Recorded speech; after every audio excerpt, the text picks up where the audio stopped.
Hey guys, it's Jared and Amanda here with Fit2Last, and we have another wellness webinar for you this month. And today we're doing something a little bit different. We're actually interviewing someone we've known for quite some time who has been a bit of a mental fitness inspiration for us of late. And this is Mr. Andy Almond. And Andy, welcome. Thank you so much for joining us.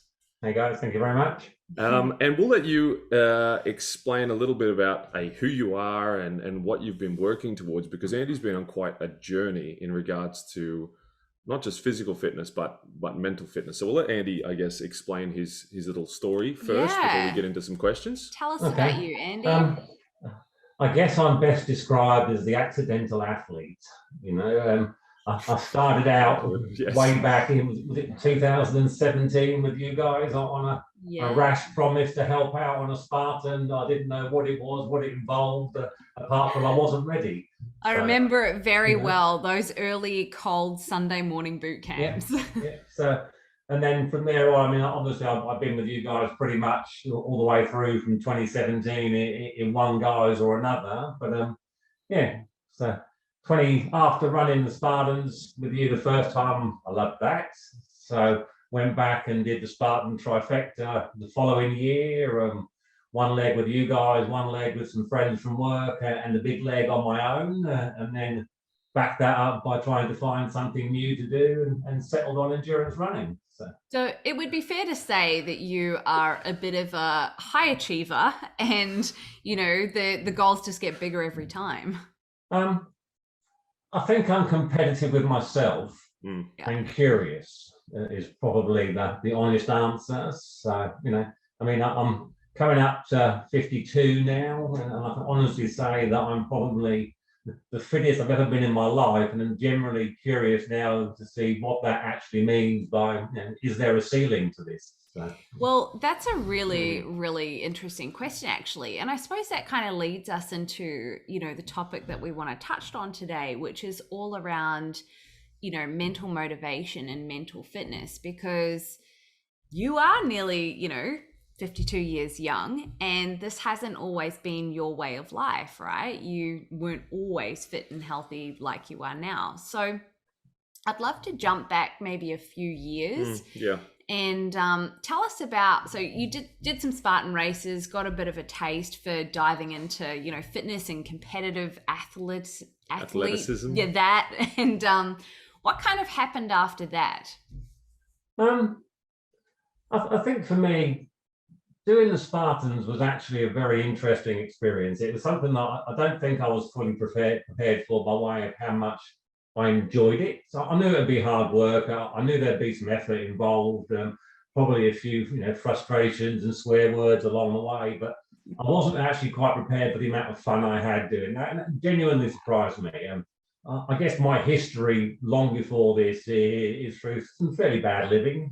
Smoked for 46 years of my life, drank quite a lot. I never really paid any attention to either my own mental well-being or my physical well-being. So having got to that point where I realized I could do something, I really feel it was a sense of how much more can I do now before I find out I can't do anything else, so. Yeah, and I find that really fascinating, because where I jumped into this journey is different from where Amanda obviously met up with you. And I've known nothing but a man that in every sense of the word has pushed those boundaries as far as he possibly can every single time, no matter what it's been, whatever activity you've chosen to do, you've taken it to 11.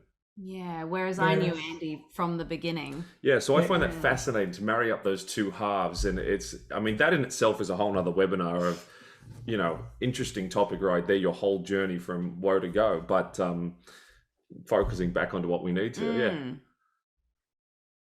So let's dive into, give us the start of this particular journey, which on its own isn't probably that extraordinary. What you're originally preparing for is something that a lot of people do, but I guess where it sort of veers off to after that is the real meat and potatoes, what we want to get into. Look, I guess 2019, once I'd finished the trifecta, I was looking for something else. Obviously, 2019, I was 49, knowing full well that 2020, I was going to be 50, and I wanted to find something that was going to be a landmark for me to do in that year. I joined the running club that year for the first time. So early part of the year, January, February, and went from just slogging out some running to thinking, well, there's a bit more to this. Being part of a club that focuses on just one sport, you hear a lot of stories of guys who do some very extreme things. Everyone talked about the marathon. Everyone talked about what a battle it is. I thought, well, I did Spartan. I've done half marathon. Surely a marathon is not going to be that much more effort. I'll do the 42Ks for my 50th, and then we'll have that. And it's another one of those. I guess not.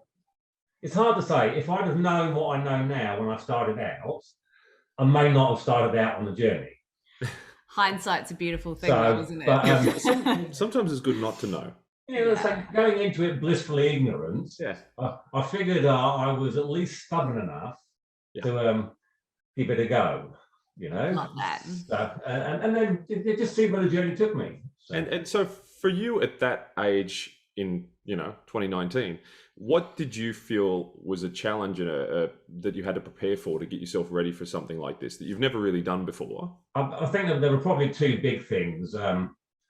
Everybody that I knew who'd run a marathon had said it's not really about the day. It's about the months beforehand and the preparation you put in to get ready. And it's all about how many Ks you get into your legs before you get to the start line. So true. So knowing full well that it was going to be a protracted journey before I even set out on it was quite appealing. I think the second part behind it was having to be dedicated to the training. You make a commitment to achieve a goal, but that's the easy part, is to say I'm going to do this. But the hard part is to get there and do all the steps to get ready for it. So, absolutely. And it really doesn't matter whether it's a marathon or it's that you want to lose 20 kilos or that you've got some totally other goal. Just that in itself is the actual mental dedication, and the commitment to the goal is the hard part. You're totally right. Yeah, and we've seen that in fitness, and I know you have as well, because we've actually had this chat before. It's so easy for everybody to put their hand up and say, I'm going to make a change, or I'm going to do the thing. Doing the damn thing is the bit that nobody seems to follow through with. Yeah. I guess I look at this in the same guise of integrity. I mean, if you ask anybody if they had a good moral compass, they'd all say yes. I think I'm a good bloke. Yeah, I make good decisions. Yeah, I do good things. But the dedication goes the same way as integrity for me. It's doing it even when no one is looking. You've got to have that commitment to drive yourself, to push yourself when it's in the middle of winter, when it's freezing cold out there, when it's dark, when it's raining, and you still got to go out there and do 20 Ks today. You've got to get out there and do it. So. Yeah, that is where the results happen. The person that you are when people aren't watching you is the person that wins at the end of the day, right? Yeah. So what was that like for you mentally, preparing for that? Because you'd never done that sort of thing to that. I've never done it. So again, I was in the very nice position of not really knowing what to expect. So I've been exercising regularly by that point for quite a few years. So I was already into the routine of going out 2 or 3 times a week and doing exercise for usually 45 minutes to an hour at a time. Yeah. Well, I soon realised that wasn't going to fly with the marathon. And Janet still jokes today that for half the year she's a marathon widow because I'm just not around because I'm out running all the time. I think at the start I was actually away on holiday when I started training back in January 2020. So being away on holiday, but knowing full well I've made this commitment to a date that was fixed, that wasn't going to move no matter how much I wanted to push it back. The date was still going to be race day, first weekend in July. So I knew I had to start the journey then. Took the running gear with me and went out running from the caravan park in Lennox Head, thinking, how hard can this be? Wow. And so between January and July, how did you stay motivated towards that upcoming pending date? I guess I'm quite a particular guy. So if it's written down for me that says you will do this at this time, I will go and do that at that time. If I had bought into the process. So I was clearly committed. So I'd not only paid for the race entry. As soon as I decided I was going to do it, I paid for the race entry at that time. So I was locked in financially. I engaged a running coach to start from January of 2020 and paid that on a monthly basis. So again, I was locked in financially to pay something. So that I found to be quite a good motivator because I paid, and no one likes wasting their money, really. I mean, you can always pretend that you're doing something, but at the end of the day, you can't pull the wool over your own eyes. So you know when you're not getting the value out of what you're putting into it. So I paid the money. My coach was making the effort. He was making the effort to check in with me every time a run was due. How you feeling? And afterwards, how you going? So even if you didn't run, there was still that latent guilt in there that says, actually, no, I should have run. Yeah. So, and I don't need much in the way of accountability to make me get up first and get on the front foot. So I very much just looked at the plan, whatever it said, no matter what was going on in the world, I went out there and did what was on the plan. Right. See, I love that. And of course, we all know what happened at the beginning of 2020. We don't really need to go into that. We all know what happened there. How did that affect you motivationally and mentally, knowing that the thing you'd been working so hard towards was now not only, I guess, just put off with no end date? Yeah. So I think when it came round, the Gold Coast Marathon wasn't cancelled till late March 2020. Yeah. So I'd have been already 4 months into training at that point. Probably some 700, 800 Ks of effort had gone into it at that point. And when they cancelled it, I was pretty disappointed. It felt like that the end goal had been absolutely ripped away. And, I had a bit of a chat to myself about it, thinking, well, what does that mean for me? And I thought, well, I've started the journey now, so I'm going to finish it. That was the first thing. I won't let an obstacle like a cancelled race get in the way of me not achieving a goal I set out to do. I was still very determined to run, even if it meant running 42 Ks around my own backyard or 42 Ks in 5K loops in the area, because that's all I could run at that time. But then I thought, well, I'm still going to do it. I'm going to do the training and I will see it through. Will it be the same? No. Will I get the same sense of satisfaction when I finish it? Well, maybe. To myself, I will. I will put the tick against the goal, but it won't be like it's achieving the goal, because I guess part of that process is the whole live race experience. Totally. Gold Coast Marathon is one of the biggest races in Australia. 20-odd thousand people compete in that. That alone comes with its own sense of vibe and excitement. Yeah. And having recently just done it, then I can attest that doing it on your own would have been nowhere near the same. So, but I also didn't want to stop the process. I figured if I stopped at that point, then I would have failed. So if I'd let the outside world dictate to me how I'm going to live, then I would have looked at that as a failure and maybe never even gone back and revisited. So July 2020 came. Yeah. And what happened then? Because that was the original date. Yeah. So we still arranged to run a marathon. So we had to make our own course. And Gold Coast, everybody offered virtual options.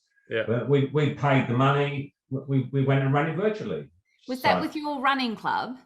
That was with three of us who started the journey at the same time. All agreed to run the Gold Coast Marathon for the first time. We all had the same coach. Between the coach and the three of us who were going to do it, we all set out to run it. So I made a 42.2K course, no aid stations, and just went out there and started at 6 a.m. in the freezing cold, pitch black, and congratulations, smashed it over. And see, that's impressive, because like you said before, training and doing the things with no one watching is the real testament to how much effort you're really putting into it. And you ran the whole 42 Ks without anybody really watching or any hoopla about the whole thing. I mean, we were there, but okay. There was a few of us there, but it was great at the end to see everybody there, and I was completely not expecting that in itself, so because because that kind of thing it's not about what other people think you've done, or it's nice, but that's not the journey. The journey is in the endurance, the effort, and the grit to see it through, because only one person can do it. Only one person can keep putting that foot up and putting it in front of the next one and keep on going. I think this is a webinar people should listen to multiple times, actually. There's a few nuggets in here that I think people could benefit from. Once a month, just flick this one on and have a listen to it. Absolutely. But interestingly enough, so July came and went and you did your virtual marathon. But Ticked it off. That wasn't the real thing, as we know. No. And that got put off indefinitely. Every time there was a new set date, of course, that came and went. And for those people listening right now, it's July 2022. And the damn thing has actually only just happened. Yep. So third attempt to get it done for the first time. It's a real case of third time lucky. Yeah, 2 years. How did you keep that momentum going for 2 years? Because a lot of people would have stopped. And you maybe started again, or maybe not. And you technically ticked off the goal. Yeah. So what was it over that 2 year period that kept your fighting spirit, kept your motivation for really nailing this goal? I was absolutely 100% determined to run that race. Yeah. Not about covering a distance. I wanted to run that particular race. Gold Coast Marathon has always been the pinnacle for me to aim for, to be there on the start line, to be in that crowd, to share in that collective of people who are going out there all striving to achieve the same goal and achieving it. And can I ask why? Like, why was that race in particular so important to you? I think because it was the one that I had flagged as my 50. Yeah. Right. I did feel throughout the 2020 and all the cancellations that came up, they all say 50 is a landmark. It was a landmark for me. It was quite an important one. All of my plans for that year had gone awry. So the marathon got cancelled. I planned to have my best mate come out from the UK. He couldn't come. There were no travel restrictions. We had to change the whole focus, what we did for that year, just to fit in around COVID. And it was a very frustrating, debilitating time to sit there, and I didn't want to give up. So it had a lot of emotional attachment to it, right? Yeah. And I guess that's kind of a big takeaway, isn't it? Is that when you've got an emotional attachment that really is a big enough why, there's no barrier or obstacle that can really get in your way from achieving that, even if it takes I would fully agree with that. I mean, I was 100% invested in running the Gold Coast Marathon. That was my utopia. That was my goal. That was the one thing I wanted to do. And because I hadn't run it, yes, I'd run a marathon, but I hadn't done the one I wanted to. I didn't feel like I'd have my reward for the effort. So the effort had to continue until I got my reward. And do you mind sharing with the people listening the results of that marathon? Because there's a few good things that happened with the Gold Coast Marathon. So this marathon, this time around, 3 years into it, I learned a lot over the 3 year periods. I certainly learned how to deal with frustration when last year's race got cancelled with 5 days to go. That was worse than 2020 because we were there, it was in touching distance. But that got pulled away. Yep. So, I still went out and ran another marathon last year because of it. Of course you did. It wasn't the same, and it wasn't particularly enjoyable for me because it wasn't the one I wanted. After that, I went out and ran a 50k race at the end of that year because I hadn't done one of those before either, and I figured I could have a go with that. But that wasn't enough to satisfy the craze, so I went again this year. And I believe you had some really good times too. Yeah. So finally, this time, I set myself a goal. After doing the first virtual, I had 3 goals that one. Run it, so finish the distance running. Yep. Finish the distance in under 4 hours, where it was hopefully going to be the utopian dream. And clearly the third one was at the Gold Coast. So first year out, I ticked off 2 of those. My marathon time was 3:55:24, so 3 hours 55 minutes 24 seconds. I think I found out then how tough endurance running is, because, as you know, we didn't quite measure distance right, and I had to go backwards and forwards past the finish line a few times. So I got the actual distance up. And even then, in my euphoria of finally finishing at the third attempt at crossing the line, I forgot to stop my watch. So I didn't actually have the time. I finished that, stopped on anything that counts to me. So I had to go back and do it again, clearly, to get a better time. And that was the goal for Gold Coast Marathon. It was to be the PB run in the blue chip race. So, and this year I'd set myself the goal to do that in 3 hours and 45 minutes. I got 3 hours, 45 minutes and 10 seconds.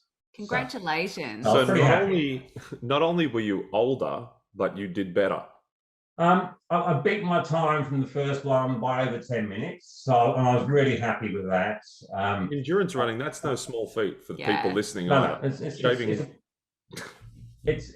think I ran an average of about 20 seconds a K faster for the whole 42 Ks. So when you add it up, you start to appreciate where the endurance difference comes for that. So, I guess just to sort of like wrap it up and tie it into a little bow, there's 3 sort of major takeaways that I've just got from listening to you here that have been really quite inspiring. And that's, number 1, you've got to get some elbow grease into your goal, as in you financially committed and you hired a coach. So you had some grease in the game to keep you accountable. You weren't completely on your own. Those were 2 main takeaways that I had. And then the third major one was that you actually tracked every single result that you had, not only just with the actual game day, but every run that you did, you tracked your results, and you had very distinct measurements about whether you were progressing or not. And then you were able to fine tune where you needed to fine tune. I also got the takeaway that a little bit of stubbornness goes a long way. I fully agree with that. Yeah. Stubbornness can be a good thing sometimes. If you want it and you say you're going to do it, and no matter what happens, you will make that happen. Having a very, very clear enough why and being very stubborn. I don't think that's a bad thing. So having achieved that now, what's next? Yeah, well, I'm going up a level, I think. I think I'm going to try 100K next. I mean, what is the ceiling, Andy? Why not double it? I don't know. And that's what genuinely interests me now. And now I've got a definite sense of curiosity that's been piqued. I'm not getting any younger, but I think I'm definitely maturing better as I age now. So, I'm genuinely curious to see what I can do. Clearly, I have some negotiating to do. If Janet's been a marathon widow for so long now, for just 42 Ks, I don't know what the effort's going to be at 100, but I'm interested to find out. I read something recently that got me thinking quite a lot, actually, about this subject. And we all go out there and train our bodies to perform, to achieve, to push that bit harder. And that's part of the journey. But the key snapshot I guess I've kind of embraced recently is that the body is simply the vessel. It's the mind that's the athlete. Yeah. So unless you are prepared to feel the pain, push through the pain, embrace the pain that comes of it, you're not going to achieve what you want. You've got to be able to get up time and time again when things come and knock you down and keep going. So there's another little adage, I guess, that many successful business people will say to you, that success is not about what I achieve. Success is how many times I get up and I fail and try again. It's so true. So true. I guess that they're probably the 2 things that keep me going at the moment. So I can push this body to a certain level, but unless I'm mentally prepared to carry on, then. And I think that's a very good point. That is a whole nother topic in itself too. But I think you're right in the sense that a lot of people assume that the fitter someone is, the less they deal with that. And it's not. Everybody's body is the same. When you push it far enough, everybody feels the same thing. It's just about how you choose to react and how you choose to cope with that. I had to prime myself very heavily for this last run, even though I was 3 years into training, about to go and embark on my 4th marathon. I still knew that there would be tough moments in there. And this year, for the first time, I guess I kind of embraced positive mantras in the build up to that. So in the whole month before the race, I've been in my own head saying to myself, looking at the mirror and stuff there, like, I will run the whole distance. Yeah. I will, this is the goal, 3 hours, 45 minutes, and I will achieve it. So, just priming myself that when I got on that line and when it got difficult, they were the things that would keep me going. And it did get difficult. At 35 Ks, I saw my long-term running partner. He couldn't run, but he was on the course at 37 and 39 Ks providing motivation. I was at my worst ebb then. And I saw him on the course, so that in itself was a lift. But the whole time running, I'm having to repeat my 3 mantras in my head, so I would not stop and I would not walk, because my whole body is screaming, walk. You can walk now. You've done the hard work. You're still going to get a PB, not the one I wanted. So I had to all the way through to the end, time myself until I got about 2 Ks out, and then I just wanted to finish in style. So I love that. I've got a great photo that comes from maybe the last 300 meters of the marathon, and all it says is pain, but I was running the fastest K of the race, 4:18. I finished that in the last K. I just wanted to get it over there and get it done. I'd love for you to send us that photo, Andy. We'd love to sort of drop it maybe in the description of this series. Achievement is not pretty. So no, but it feels bloody good afterwards. Yeah, absolutely. So to wrap it up, Andy, if you were to, for anybody listening who's maybe struggling with some motivation, inspiration towards a goal they're working towards, big or little, doesn't matter. If you were to wrap it up in a couple of sentences, what advice would you give to someone to stay mentally fit towards achieving their goal? Never give up.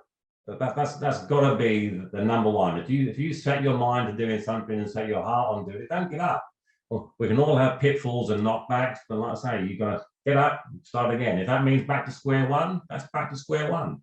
If it means a stern talking to yourself, well, have that chat with yourself, because at the end of the day, you cannot pull the wool over your own eyes. When you're being true to yourself and true to your goals. So, love that.